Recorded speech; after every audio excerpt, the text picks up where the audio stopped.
This is the Varla Eagle One 2.0. This is the second generation of the very popular Eagle One e-scooter. It is a 52 volt system, has a 20.8 amp hour battery. It has a range of roughly 45 miles, and it can reach speeds of 40 miles per hour. So pretty excited because this scooter, this has 2.6 times the power as my e-bike. My e-bike is a fat tire e-bike and it's 750 watts, and I've pulled a kayak with my e-bike. This has 2,000 watts of power. Without further ado, let's open this thing up and see what's inside. Use the discount link in our video description. It helps support the channel and it's gonna get you the best prices. Now, some of you might ask, why get an e-scooter versus an e-bike? Well, you get more portability. They take up less space. You can probably slide it under your bed, put it in the closet in your condo or apartment, or you could possibly have it on your sailboat and use it for commuting to and from the marina. So right on top, it looks like they have some deck padding. So that's pretty cool.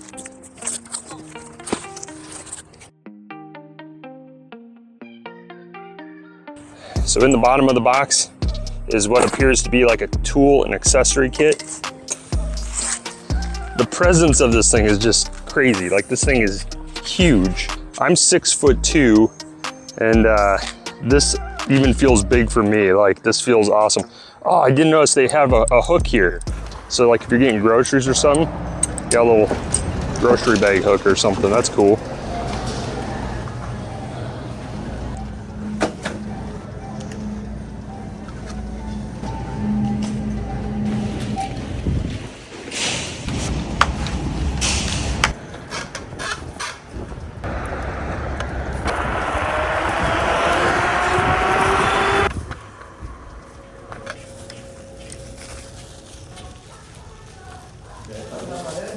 There you go.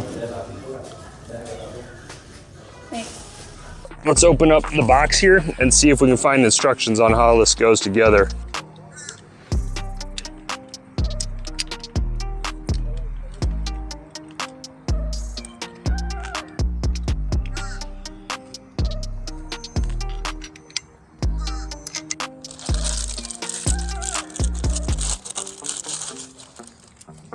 Oh, these are the keys. So now we're taking the display and we're opening up the handlebar clamps.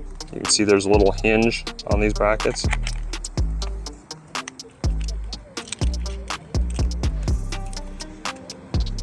So here we go green to green. It's pretty intuitive. Right here, this is the speed controller and the on and off switch. These get plugged in, it's color coded. And then this is going to be power for our light. We're actually going to push all these cables behind the light. That'll tuck them in.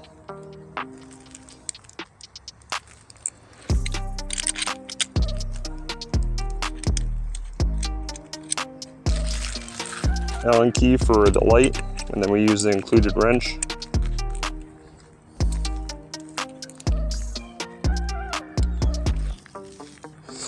Here is a look at the decking, but I mean, here's some of the options.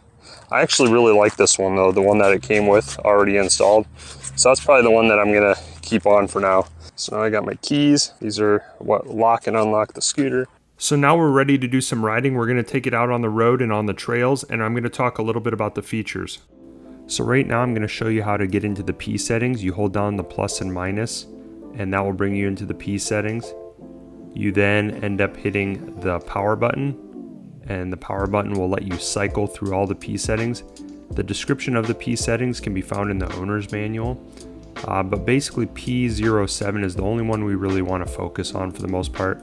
And mine was set to 65. We're going to bring it up to 80, and that's going to allow us to get more power out of the scooter to reach that top speed. Now, if you had an inexperienced rider, you could hit minus and you could bring down the power of the scooter. To get out of the P settings, you just hit plus and minus at the same time. And to get back in, you hold down plus and minus, and it brings you back in. And you tap the power button to cycle through those P settings to get to the ones you want. But for the most part, I would only be messing with P07. That is the only setting area that I'd be messing with if I were you, unless you're very experienced.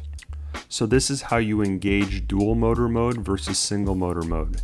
There's the little plus button on the left. Hold that down, and when the little gear icon pops up next to the percentage, that means you're in dual motor mode. That means you have the full power of the scooter. When you hold it down and it turns off, that means you're running in single motor mode for like an eco mode or to conserve power. You also can hold down the flashlight button and the icon will pop up. And if you hold down the throttle for 8 seconds, then it will end up going into cruise control. So in our top speed tests, I was able to easily reach 40 miles an hour.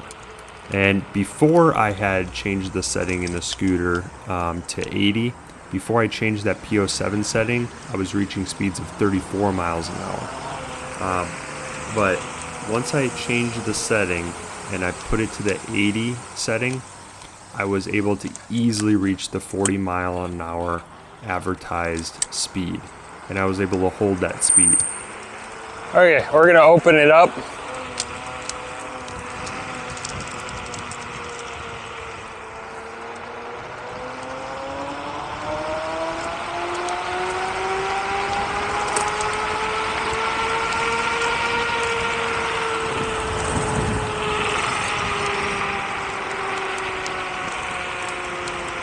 Ooh. Yeah, I pulled on my hat. I was gonna lose it.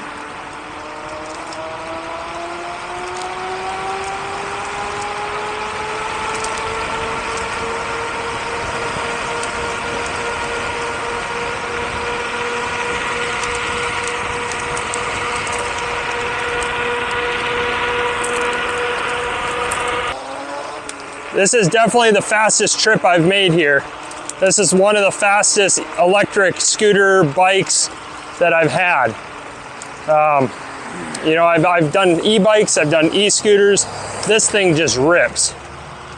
So now let's look at the off-road capabilities of this scooter. So right now we're on pedal assist mode 1, doing 6 miles an hour. We're gonna kick it up to pedal assist mode 2, which brings us usually up to around 15 miles an hour.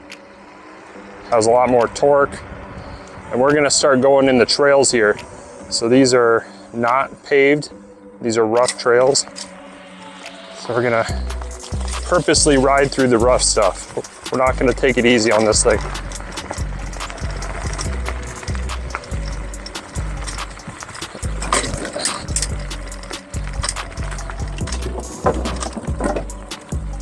This is pretty cool.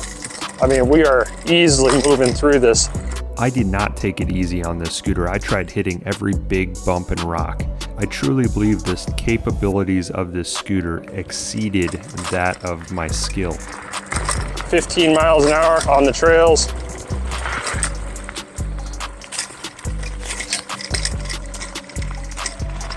I'm trying to get a feel for the brakes.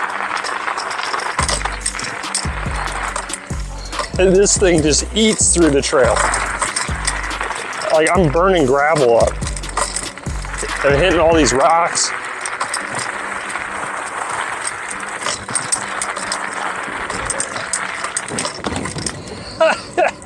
Oh man, that is insane.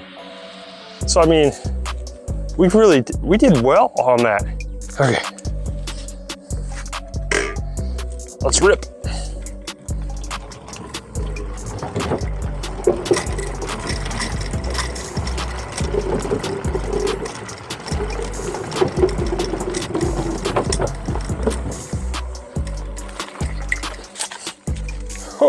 It wants to climb.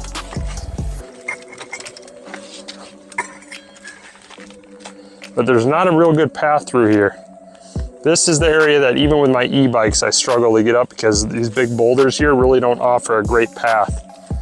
But I will say this thing has enough torque to do it. The torque is not the problem. It's the ground clearance and everything that it struggles to get up this part.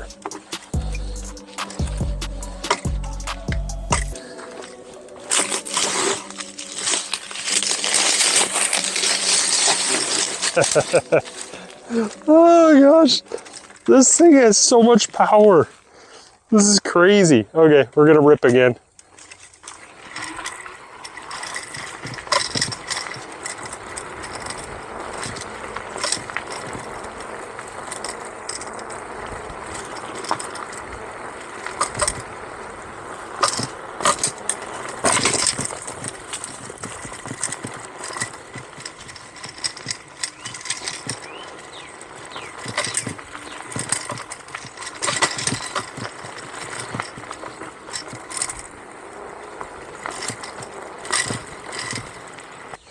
Let's ride up the hill. Let's ride down the hill, back on the trail.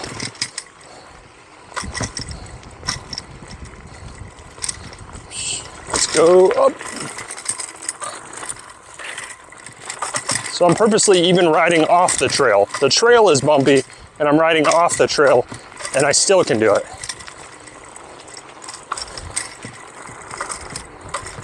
I mean, the torque on this thing is just insane. Like, I feel like I'm gonna, if I had wings on, I'd probably take off and I'd fly.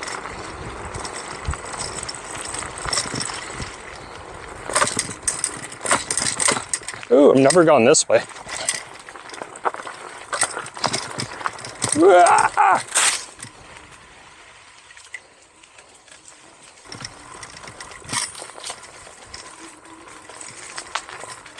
I haven't even been on this trail. Wow. But here we're going uphill on a pretty gnarly trail that I haven't even taken my e-bikes on. And I only did that in pedal assist mode 2. So that wasn't even full power. So, I mean, that was a pretty good little trail right there. So that's awesome. This thing's cool.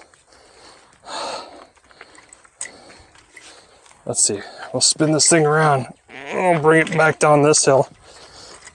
The shocks and the ground clearance are pretty dang good. This is the only spot which I don't think any e-scooter is going to get over that very easily, because there's not enough ground clearance. You can see there's boulders here that are pretty large. So, but aside from that, I'm able to get over pretty much everything on this trail, and I can almost do it better than my e-bike, which is a fat tire e-bike. So now I'm going to talk about a little bit of the specs and features and which ones were important to me. Here's a look at some of the specs. You can pause this portion of the video if you like. The specs that were most important to me was an e-scooter that can ride up generous slopes and has a good climbing angle. I wanted plenty of power to be able to go on the trails or go into cities that had big hills. And we're going to go up the steepest part of the hill. And we're doing 5 to 6 miles an hour on pedal assist mode 1, which is normal even on flat ground. And so we did not lose any power going up that grade of hill. I also wanted an e-scooter that had a really solid frame. They back their frame up with a 24-month warranty, and it's very waterproof. Well, we took out the e-scooter and we got a free wash. Well, it's raining really hard right now, and the e-scooter is in the back of the truck. Portability was also important to me, but I also wanted to have a very rigid stem, and they did a great job with this dual stem locking system. But hopefully they get rid of that pink tether. I also wanted a great suspension system. I wanted to have a smooth ride even if I was on rough terrain. And the 10-inch tubeless air tires paired with the hydraulic rear and the mechanical front spring, both of those shock absorption systems just pair so well with this to create a very smooth ride. Unlike many other scooters, they put the headlight up higher, which I really like, and it has taillights and 3 modes for these side lights. I had a few situations where I needed to stop really quickly, and these hydraulic disc brakes did the job.